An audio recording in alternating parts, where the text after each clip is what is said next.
Hurricane Michael destroyed nearly everything in its path in the Florida Panhandle. That's the town of Mexico Beach. You can just see the pictures there. The aerials show the scope of the damage. But this house managed to withstand the historic hurricane. It's one of the few structures still standing. Look at that. Look at the difference between that house and everything around it. Joining us now are the homeowners, Russell King and Dr.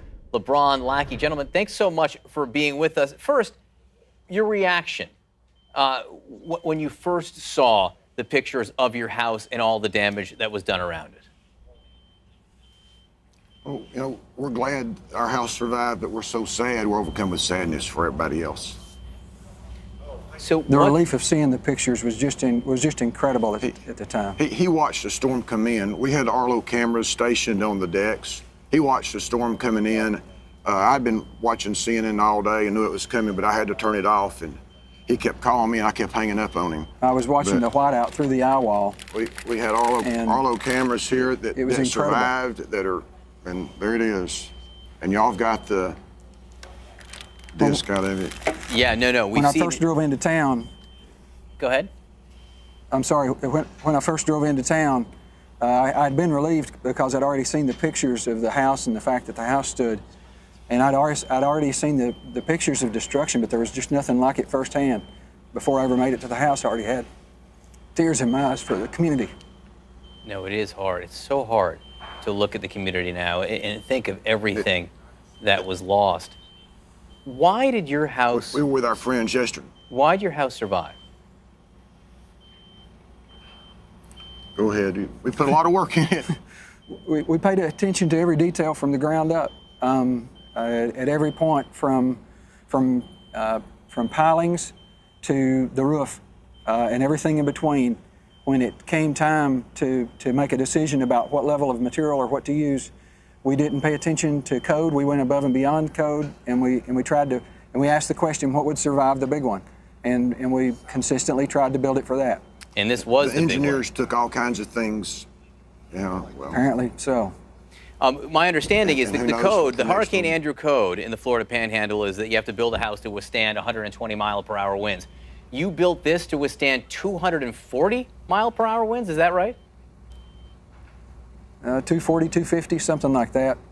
It's poured concrete walls on top of 40-foot pilings, and rebar all in the walls. Steel cables go from the girders above the pilings through the roof and continue through the roof down the other side on the back wall. And then, of course, you can see the house built up on the stilts. I mean, you can see it built up high. Why was that done? Now, that's code. Obviously, we followed everything that was code, but then we went beyond that. I could have put a balcony that I wanted on the east side of the house. Engineer said, I thought you wanted a hurricane house. We took it off. I wanted more overhang. He said, I thought you wanted a hurricane house. So our soffit's very small. We don't have any vinyl. It's all hardy board, hardy construction, the eaves, everything that we could do that way we did, trying to make it as survivable. We took windows out that we thought, instead there's concrete there. A lot of people criticized this, our friends said, why don't you put more windows in? We did put the Gulf view in, so you've got that, but the rest of it not so much. And we put in hurricane windows by custom windows systems, and those are rated for 140 mile per hour wind, 4-pound projectile hurricane windows, and they did their job. How much more did it cost? The president of that company will be here tomorrow. How much more did this house cost than if you had done it otherwise? We've estimated 15 to 20%. Would you say that's accurate? Our land, they're saying, I saw where in the Times, the guy that did Mr. Gaston did the designing, he thought it was more than that, and we just have to go and figure, because the hurricane windows are supposed to be in regardless, and the hurricane door. You're supposed to do a lot of that regardless.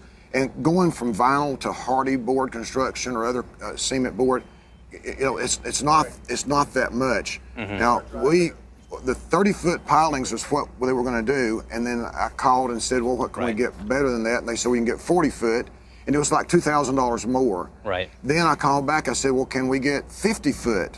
Well, they make them for commercial, but that was going to be $2,000 more. I said, great, we'll do that. Right. But then they said they couldn't get them here to us without spending about $12,000 more to get them here. Of course, now I wished I'd spent that. Right. They were 50-foot in the ground, but Basically, you beef look. up the specs, and at every point along the way, you reach some point where you can't beef up Right. the specs anymore within reason. Russell King, Dr. LeBron Lackey, thanks so much for being with us. We're happy can I for say you. one more thing? Very quickly, sir.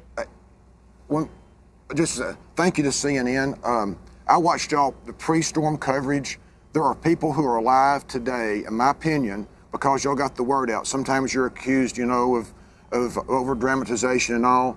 Y'all did it from the time this thing formed in the Caribbean. Y'all were reporting on it, tracking it, telling us where it was going to go.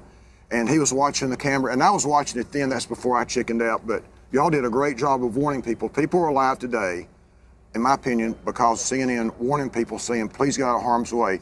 Plus, all these brave, wonderful people, these Right. the first responders, they're in here searching debris now, Yep. looking for people that are still missing. Hopefully Gentlemen, just a couple. thank it you, puts their lives at jeopardy. Thank you Thank so you. much for being with us this morning. Your community is going to need you. They're going to be leaning on you in the coming days and weeks, and we appreciate you being there today. Thank you. Thank you. That's a really nice sentiment that he got in there at the end, and everyone's going to have to follow that blueprint, Yep. or however they built That's that the house. future.